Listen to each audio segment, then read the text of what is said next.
طبعا ما في شك أن الإنسان ما يقدر يختبر الإنسان الآخر إلا إذا تعرض إلى شدة.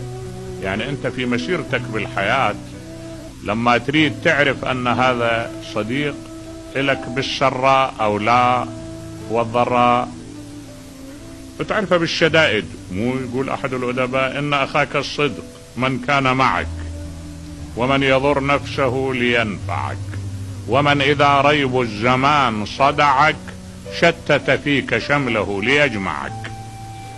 هذا اللون اللي يكشف الإنسان بالواقع، اللون من التصرف أو السلوك يكشف لك أن معادن الناس تنعرف بالشدة.